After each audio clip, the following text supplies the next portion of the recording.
Mon Seigneur et mon Dieu, je crois de tout mon cœur que tu es ici, que tu me vois, que tu m'entends. Je t'aime, je t'adore, je te demande pardon. Je veux prier, mais surtout te laisser prier à moi. Glisse dans mon cœur tes paroles et tes silences. Marie, ma mère immaculée, Saint Joseph et mon ange gardien, accompagnez-moi toujours en chemin. C'était le 7 juin 1926, il y a quasiment au jour près 100 ans. Antoni Gaudí, l'architecte de la Sagrada Familia, travaille avec l'un de ses collaborateurs dans son bureau, atelier, logement, tout ça en même temps. Son bureau, atelier, logement dans cette basilique qu'il a toujours connue comme chantier jusqu'à la fin de sa vie. C'est en fin d'après-midi et à un certain moment, ils arrêtent le travail.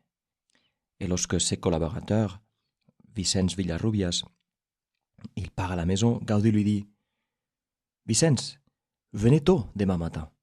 Nous ferons de très belles choses. »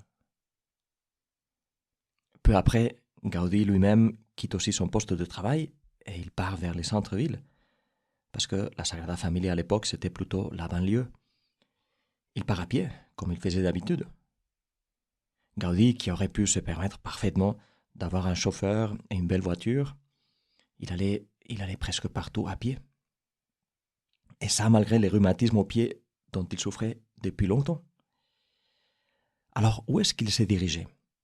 Il allait vers l'église de Saint-Philippe Neri, qui se trouve dans la vieille ville, pas loin de la cathédrale. C'était ce jour-là la veille de la solennité du Sacré-Cœur que nous fêtons aujourd'hui et qui, au bout de 100 ans, tombe sur une date très proche. Gaudí tenait beaucoup à célébrer déjà depuis la veille cette fête de Jésus.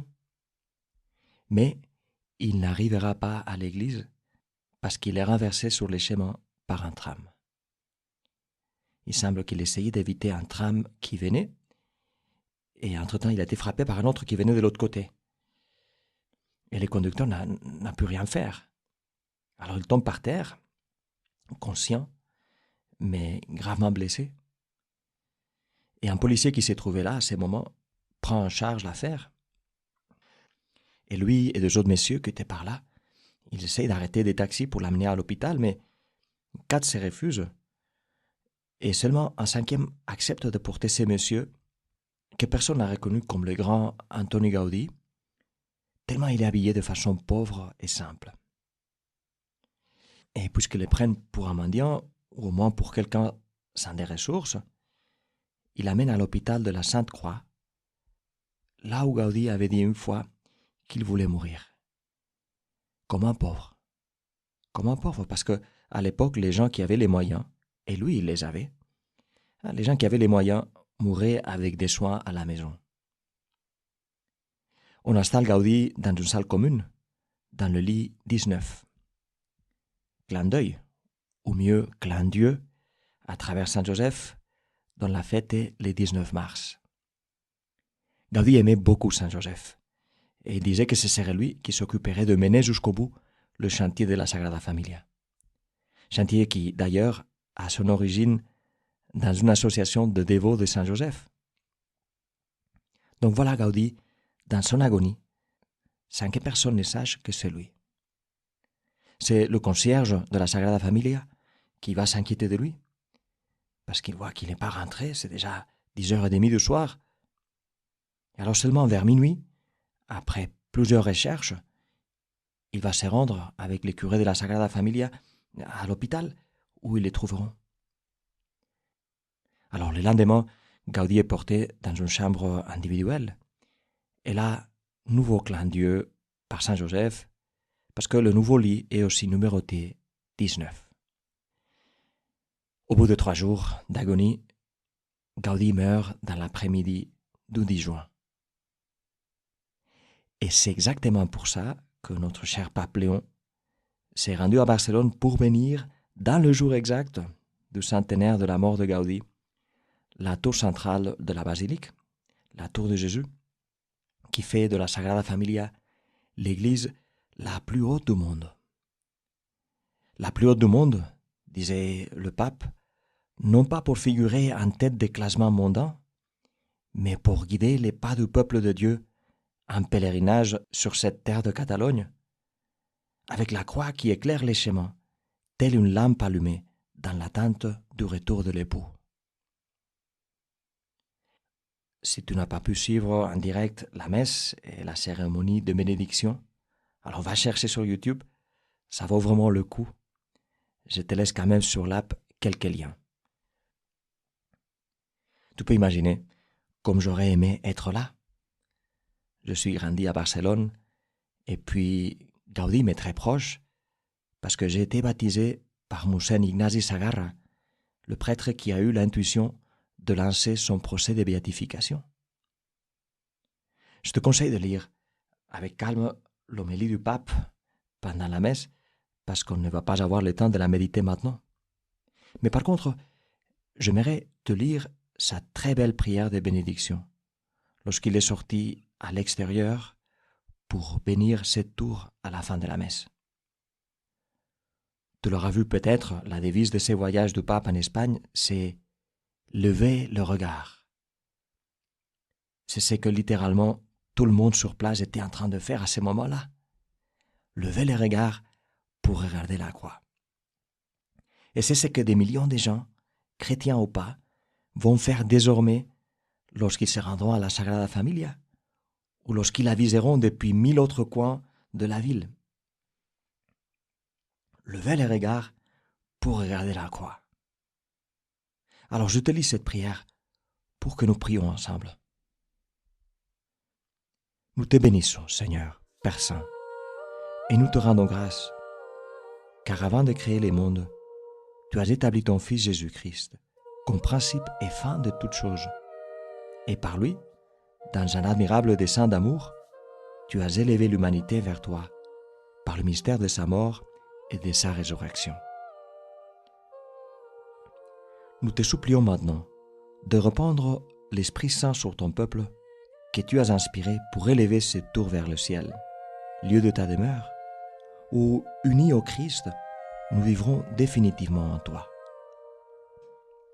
Fais que tes enfants, en tournant leur regard vers la croix du Rédempteur qui couronne cette basilique de la Sagrada Familia, parviennent au fruit du salut et rendent témoignage de la joie qui, depuis cet arbre de vie, est parvenue au monde entier. Souviens-toi, dans ta bonté, de ceux qui ont travaillé à la construction de cette maison de prière et de tous ceux qui y trouveront paix et consolation. Toi qui as éclairé ton serviteur Antoni Gaudí pour qu'il abandonne les réalités de ce monde et recherche celles du ciel, accorde-nous de bâtir parmi les hommes la nouvelle Jérusalem de ton royaume. Par Jésus-Christ, notre Seigneur. Amen.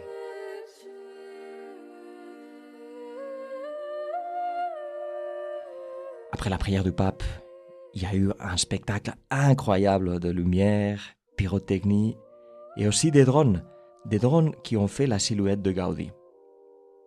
Gaudí qui, depuis le cœur du monde, parce que c'est ça le ciel, Gaudí regarde heureux les très belles choses qui ont été faites et aussi celles qui restent encore à faire parce que la Sagrada Familia n'est pas encore finie. Les drones ont écrit aussi dans l'air une des phrases que Gaudí disait souvent. Primer l'amor, després la tècnica. D'abord l'amour, après la technique. Parce que les belles choses, les choses vraiment belles, sont guidées par l'amour. Par l'amour de Dieu. Et ça, mon ami, c'est pour toi et pour moi. Nous n'avons pas la génialité de Gaudí, mais le Seigneur nous appelle aussi à faire des belles choses. Ce serait tellement dommage si nous, chrétiens, nous restions à nous plaindre de ce qui n'y va pas dans le monde. Même au nom de Dieu, même au nom de la vérité et du bien. Non, c'est pas ça. Un étudiant que je connais porte parfois un t-shirt qui dit « Create more ». Créer davantage, c'est ça. Parfois, j'ai vu ça un peu plus développé. Create more, complain less. Créer davantage, et plaignez-vous moins. Et ça, c'est tellement important pour nous chrétiens. Toi et moi, nous voulons lever les regards, chercher et découvrir, comme Gaudi, la beauté que Dieu a mise dans le monde.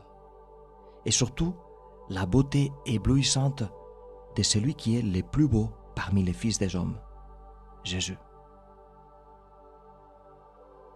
Et laisser que l'Esprit Saint fasse en nous son œuvre, qu'il nous fasse incarner cette beauté dans notre travail, dans nos paroles, dans nos projets, dans nos gestes, dans tout ce qui nous est donné de vivre. Que tout en moi, Jésus, que tout en moi parle de toi. Que ta croix brille dans ma vie comme elle brille désormais sur le ciel de Barcelone. Je te remercie, mon Dieu, de tout ce que tu as semé dans mon cœur pendant ces moments de prière. Fais-les pousser et porter du fruit. Marie, ma Mère Immaculée, Saint Joseph et mon ange gardien, accompagne-moi toujours en chemin.